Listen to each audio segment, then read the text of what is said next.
Hello guys, मैं हूं रंजीत और आप देख रहे हैं रंजीत बायोटेक्नोलॉजी। तो आज हम लोग डिस्कस करने वाले हैं प्राइमर रिमूवल की। कैसे कि डीएनए रिप्लिकेशन प्रोकैरियोट्स में आज डिस्कस करेंगे।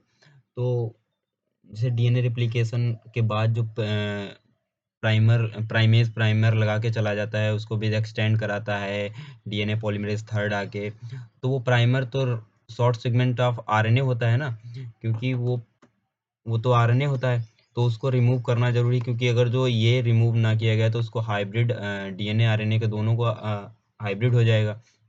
तो इसको रिमूव करवाता है डीएनए पॉलीमरेज फर्स्ट, क्योंकि थर्ड एक्सटेंड करके चल गया और थर्ड के पास वो एक्टिविटी नहीं है कि प्रूफ रीडिंग और एक्सोन्यूक्लियस एक्टिविटी जो हो, मतलब प्राइमेज को रिमूवल की एक्टिविटी हो, तो वो उसके पास नहीं होती है।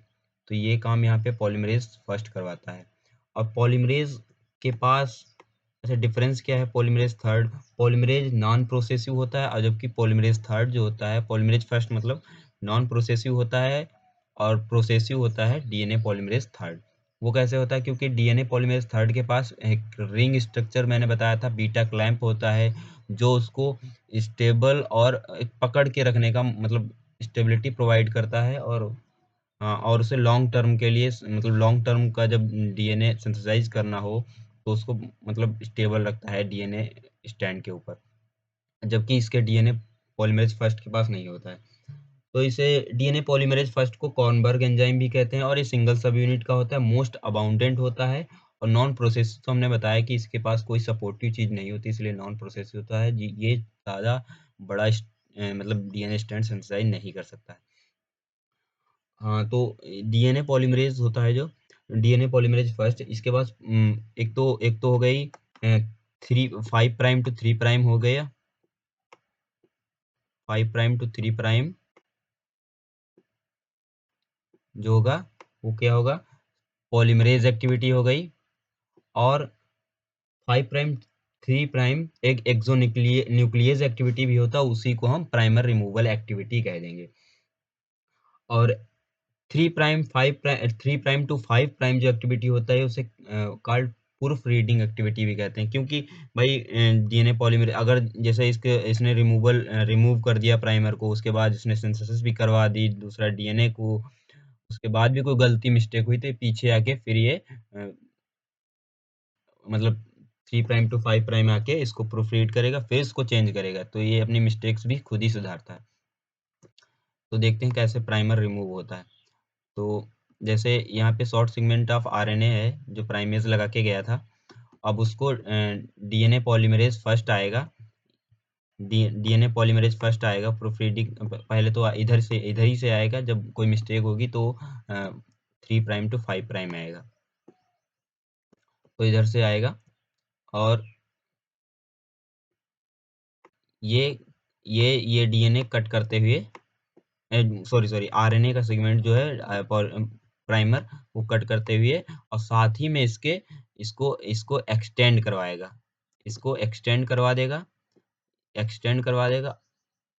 पूरा जोड़ नहीं पाएगा, क्योंकि वो काम सिर्फ डीएनए लाइगेज करेगा। भाई इसको इसको एक्सटेंड करवा दिया तो कुछ इस तरीके से स्टैंड बन गया।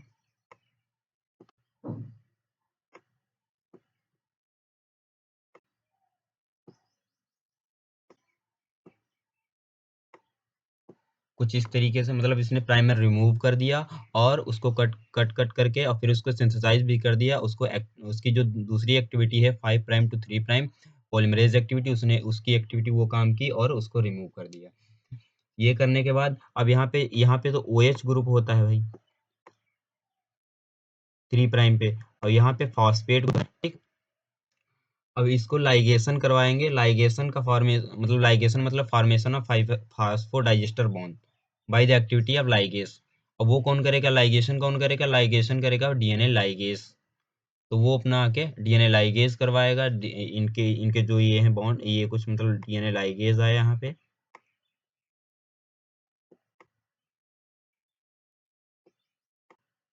डीएनए लाइगेज आएगा,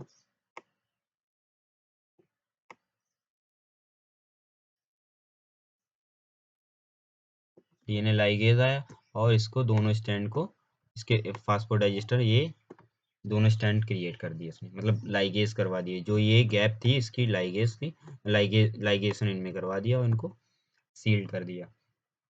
तो ऐसे ही प्राइमर रिमूवल हुआ होता है। मतलब पहले तो जो डीएनए पॉली ओ सॉरी प्राइमर आया, प्राइमेज आया, प्राइमर लगा के चला गया, उसी को डीएनए पॉलीमरेज थर्ड एक्सटेंड करवाता चला गया। ये पूरी बात ओका जो कि फ्रेगमेंट्स की हो रही है, लैगिंग स्ट्रैंड की हो रही है। तो उन्हीं में होता है जो इतने सारे प्राइमर होते हैं। तो उनको कट करवा के किसने, पॉलीमरेज। यहाँ पे पूरा काम यूकेरियोट्स में अलग होता है, यहाँ पे अलग होता है। तो यहाँ पे डीएनए पॉलीमरेज आया, उसको प्राइमर को कट करवा के करा दिए। फिर उसके बाद वो अपनी दूसरी एक्टिविटी, उसके 5 प्राइम टू 3 प्राइम एक एक्टिविटी होती है पॉलीमरेज एक्टिविटी, उसने उसको सिंथेसिस मतलब एक्सटेंड करवा दिया, ओएच एंड को एक्सटेंड करवाता गया और एक्सटेंड करवा दिया। फिर डीएनए लाइगेज आया, डीएनए लाइगेज को सील कर दिया, फास्फोडाइजेस्टर बॉन्ड दोनों बॉन्ड के पास में क्रिएट कर दिया और एक नया स्ट्रैंड सिंथेसाइज हो गया। तो आज के लिए इतना।